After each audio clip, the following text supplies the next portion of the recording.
Good morning, everyone, or good afternoon, whatever it happens to be for you as you're checking in on this. Welcome to the Center for Spiritual Living Victoria Online. My name is Carrie Hunter, and I'm the Senior Minister at the Center for Spiritual Living. And I'm recording this on Sunday afternoon or Sunday evening now.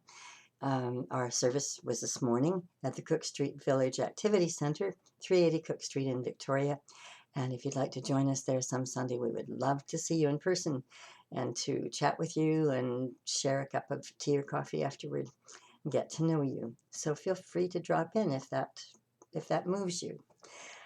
But today, here I am online again, and happy to welcome you here. For the past few Sundays, I've been speaking about or speaking from St. Francis of Assisi's prayer. And today it's the line, where there is darkness, let me sow light. And so let it be light, let there be light in our lives. And I'd like to begin by just inviting you to just kind of settle in. And I thought, I'll do a reading the way that I often do at the center on Sunday mornings before I get into my talk.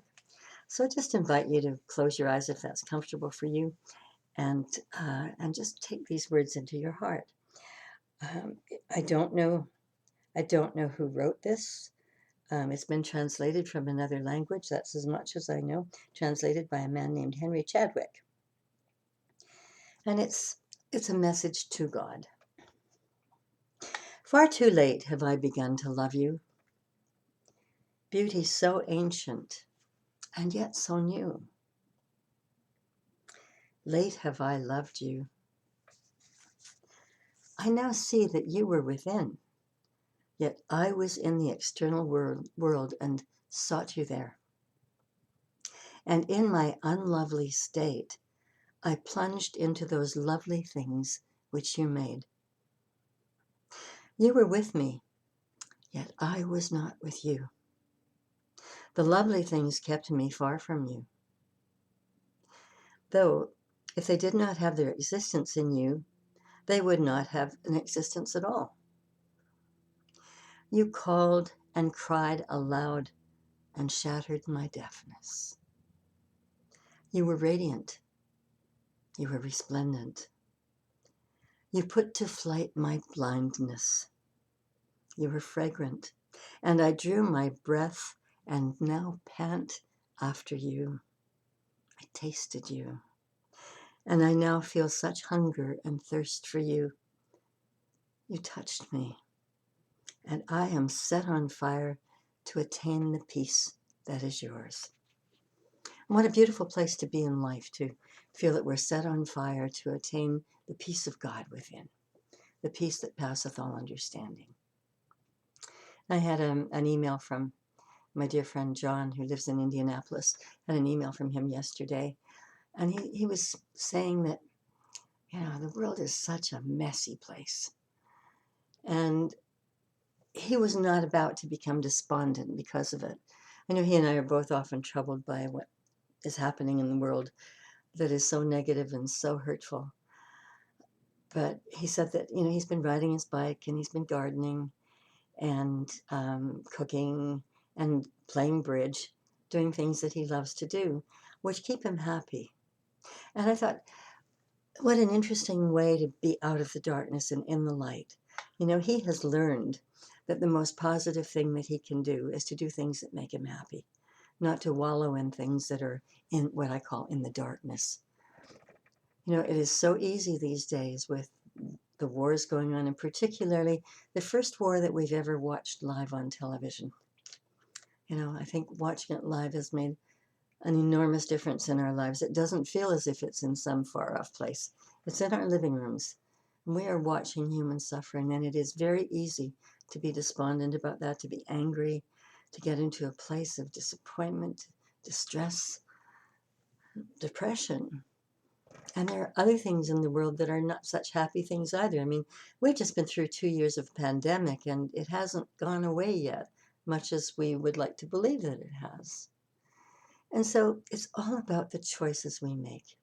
And I was thinking, however we live, however we choose to look at anything, is something that we've created by habit. You know, it's easy to stay in places that are habitual for us. It's comfortable, it's familiar. And I was remembering a story that I read years ago that really is an example of this. Story of a woman whose father used to hide his money at home, and he would hide it in his underwear drawer. And she always said to him, "Dad, that's a crazy place to put your money. You know, anybody who's burglarizing the house, if that happens, is going to go through those drawers." And he said, "No, I feel like it's safe. It's safe in that drawer." And so she was shopping one day and she saw something that looked like a paint can. It was actually a large can that was a piggy bank. And but if it were up on a shelf, it would just look like a can of paint. And so she bought it for her dad and took it to him. And she said, "Here, I want you to put your money in this and keep it safe."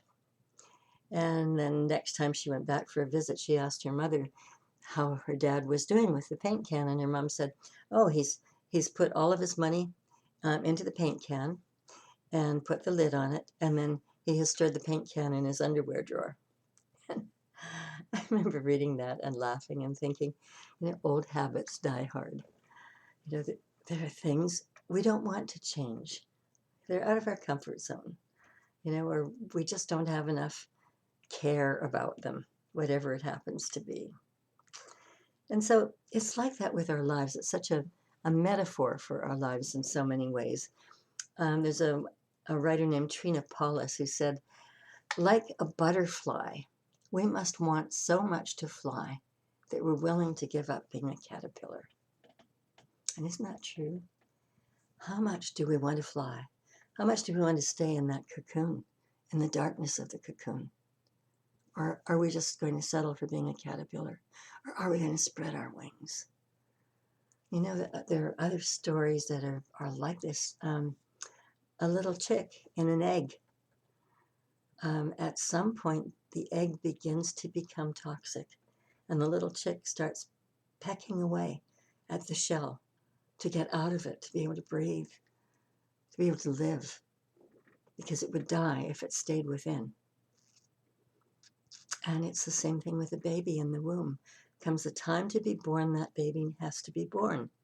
If it goes too long in the womb, and the expression is the womb becomes a tomb, it becomes toxic and the baby could die. It needs to emerge. And so there's this natural instinct in us to survive, to be free from toxicity, free from toxic thoughts. And yet, the way that we look at the world around us sometimes pulls us into that place. I know it pulls me into places like that from time to time. And I really do my best to move beyond those places, you know, to move into a place of into the light, to be in the light, to fly, to be free. Courage and curiosity are needed to get us there. You know, we have to have a commitment to change. And change is not comfortable most of the time. Change is something that can really be upsetting in so many ways.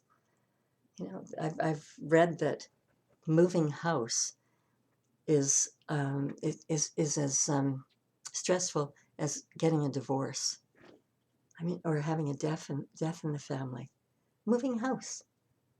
You know, I mean, I've moved so many times that it's hard for me. I think I counted one day I've moved 35 times. So, you know, for me, it's almost a natural thing to do, but it's not for most people. And so it can be very stressful. And it takes courage to move beyond, to make that first step. And I was thinking about this yesterday, that, you know, we really need to be drawn out of ourselves and into the mystery into the spiritual nature of who we are, the spiritual nature of the universe, the nature of God that is within us.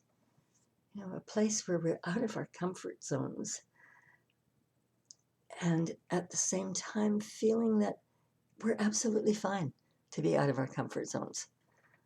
And I was thinking about, you know, imagining the first astronaut who walked on the moon. You know, what an extraordinary thing. I mean, imagine being in that space capsule, ready to take off. John Glenn, ready to take off. The countdown is occurring. Imagine how the adrenaline is rushing through the body. But even before that, agreeing to be the first man to walk on the moon. Imagine that. Excuse me. And what an extraordinary feat that would be. And would he come back? Would he be able to re-enter the spacecraft? Would he be able to accomplish what he needed to accomplish there? And the courage that it takes, the vision, the science. We live in a time where so many things seem like a miracle. I can remember my mother-in-law saying to me about, 40 years ago, about 40 years ago, saying to me, I try to understand what God is, and I look at my television, and I think, well, that's God. Not because of the programming, but because of how it was delivered to her. Like, she couldn't wrap her mind around the science of how that happened, and to her that was God. Well, yes, God is the science, and God is everything. God is each one of us. It is indwelling in us. It has its being in, as, and through us, through everything. And I smiled and I thought it's wonderful that she was even thinking about this, trying to think beyond her traditional God, which was the old man on the cloud sitting there judging.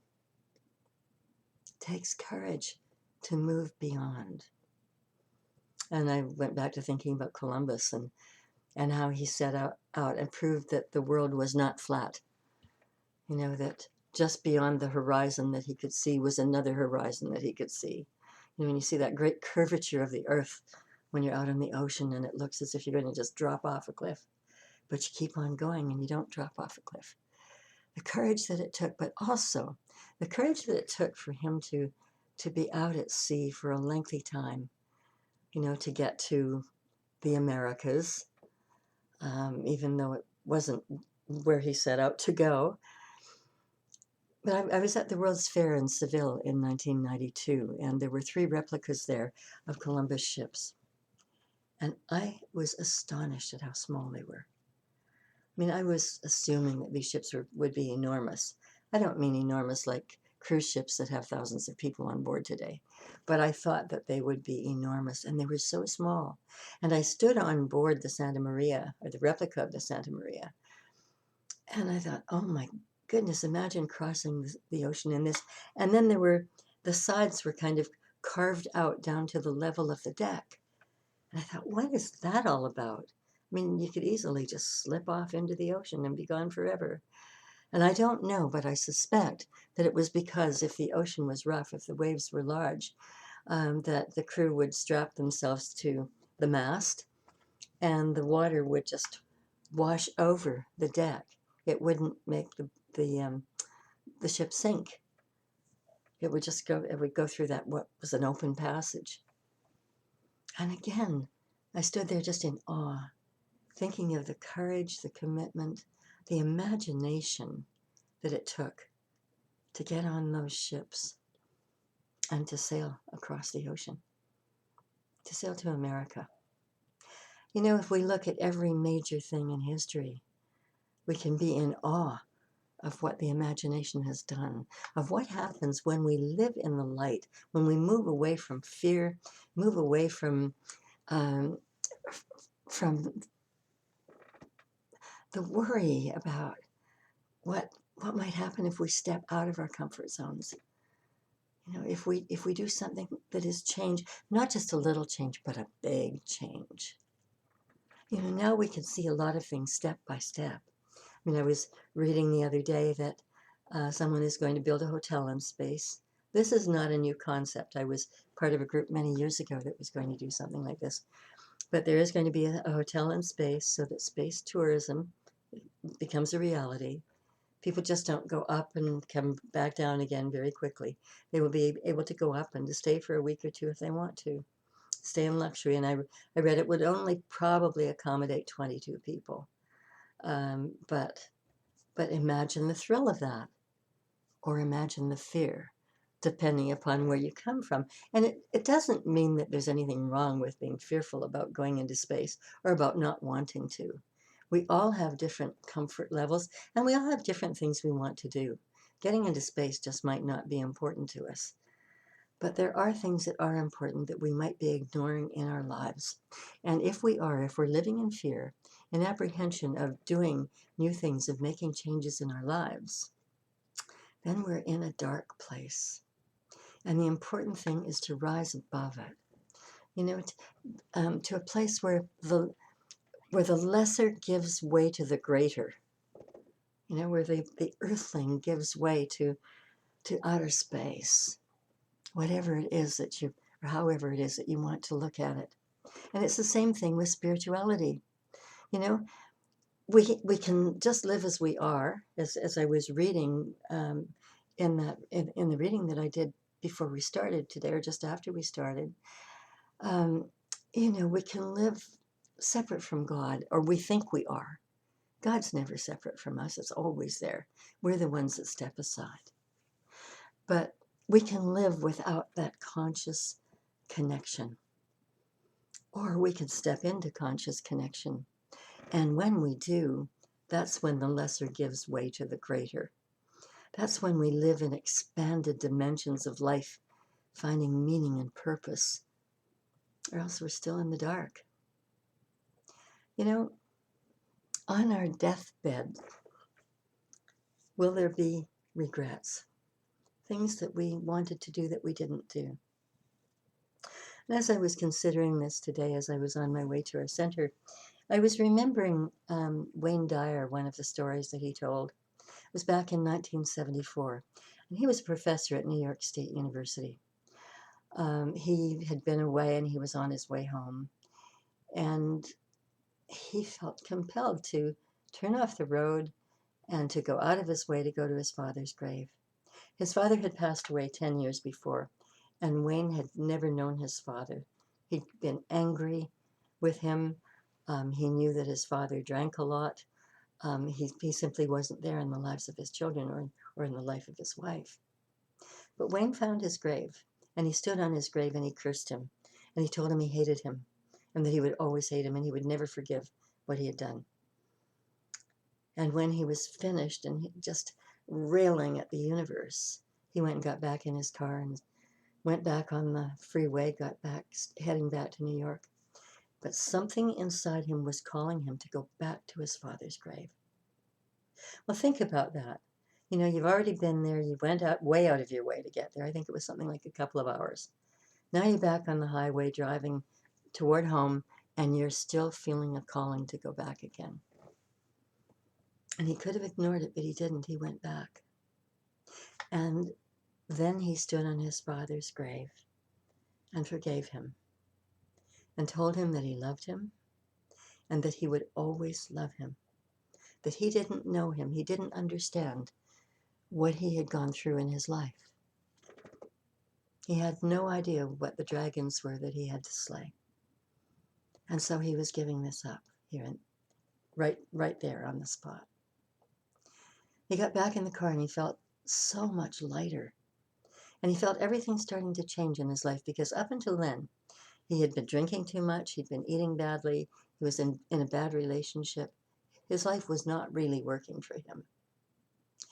And he went into New York City, and instead of going home, he rented a hotel room for 2 weeks. And in that 2-week period, he wrote his first popular book, Your Erroneous Zones. He wrote it by hand in 2 weeks. And of course, it became a runaway bestseller and has been reprinted in many languages throughout the world. Now, this was before he really discovered his spiritual nature. He'd written textbooks before, but they were only read by other professors, some teachers, students. They weren't a huge success out there. But what happened with your Erroneous Zones was it just took off. I mean, he made it happen. And it's a long story about how he made it happen, and I won't get into that today. But you could Google it and find out just how clever he was in the marketing of that book. He ended up on the Johnny Carson show 2 nights 2 nights in a row. Or he was scheduled the first night, and then something happened, and Johnny Carson asked him to come back the next night, and then put him on another night after that. Fascinated by what he had to say. And that was it. I mean, everything took off after that. 2 years after that, he was again on his way back to New York State University, and he had been offered tenure, which meant that for the rest of his life, or at least for the rest of his career, he could be a professor at New York State. There was absolutely nothing that would threaten that. And he thought about it a lot as he was headed back, and something didn't feel right. And the question in his mind was, do you want 90 years of life, or do you want 90 years of one life, basically living the same life over and over, repeating itself year after year? And he decided that that was not for him, and he turned down tenure. Now, there's nothing wrong with professors having tenure. Those who are called at a deep level, who aren't just doing it for convenience, they're called at a very deep level, make a huge contribution to the minds of young people and to this planet in so many ways. We wouldn't have so many wonders in the world if it weren't for them. So I'm not being critical of that. But simply that Wayne Dyer took a different path. You know, his road led in a different direction. And so he basically denied the tenure. And he got into a really healthy relationship. He was taking good care of his health. And Spirit called him. And instead of saying no, it was, I'm going to explore this. I'm going to learn more about it. And I remember after his death, which to me seemed very premature because he was only 70. But after his death, there was a story about him in the New York Times that called him the most important spiritual teacher on the planet, that he had influenced more lives than any other writer, speaker, teacher on the planet. Imagine that. Imagine if that day on the highway he'd decided not to go to his father's grave. Imagine if he hadn't forgiven him, if he'd stayed with this hatred inside instead of this love. He moved out of hatred into love. He moved out of the darkness into the light. When we realize that we are divine beings, the light overcomes the darkness and courage conquers fear. You know, there are all kinds of risks that we could say we take. Getting up in the morning, getting out of bed can be a risk. Stub your toe, break your toe. We're not afraid of getting out of bed in the morning. We might be tired, might not want to. But the fact is that we get out of bed safely. We drive our cars safely, for the most part. We don't worry from the moment that we leave the house that we're going to have an accident of some kind. It's not in our consciousness. You know, hardly any of our fears are realistic at all. We really need to get into a practical place about these things and understand, you know, that change is exciting. It's an adventure, you know, and that you are not a mistake. You were born with purpose. And I was thinking this morning, you know, let's make a list of things that we want to do. When I pulled into the parking lot at our center, I sat for a moment thinking about this and came up with 5 things, big things, really big things that I still want to do. And there are all kinds of little things. And then I thought, oh, I'll start that tomorrow. Well, how's that for delaying anything in one's life? And I thought, no, I'm coming home. I'm making my list. And then I'm starting in. And I always say to people, you know, when you get up in the morning, well, first of all, when you get up in the morning, good morning, God. Acknowledge this power and presence in your life and develop a spiritual practice because it's so important, even if it's only 10 minutes. It's so important. But also, you know, then I say swallow the frog. I don't remember who first wrote that, but get up in the morning and whatever it is you've been procrastinating with, that you haven't wanted to do, that you've been putting off, because it's the icky thing you don't want to deal with. Do it first. And then the rest of the day becomes so much easier. And also it helps you to escalate along the path of what it is you want to do. That may be the one thing that is keeping you from moving forward in a really magnificent way. So swallow the frog. And know that, fear will melt away and light overcomes darkness when you have courage in your heart. Let us remember that. Have courage in our hearts. Move from the darkness into the light. Know that whatever it is that restricts us from having the best possible life that we can have is in the darkness. With God in us, as us, working through us, what could possibly be against us?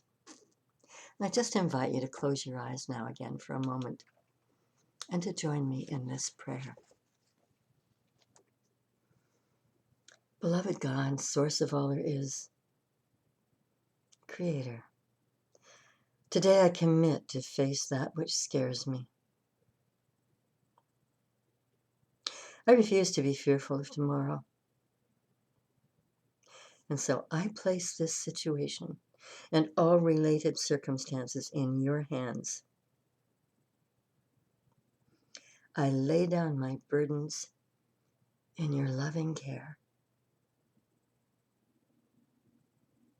In doing so, my thoughts are transformed from fear to confidence, from fear to courage, from fear to faith.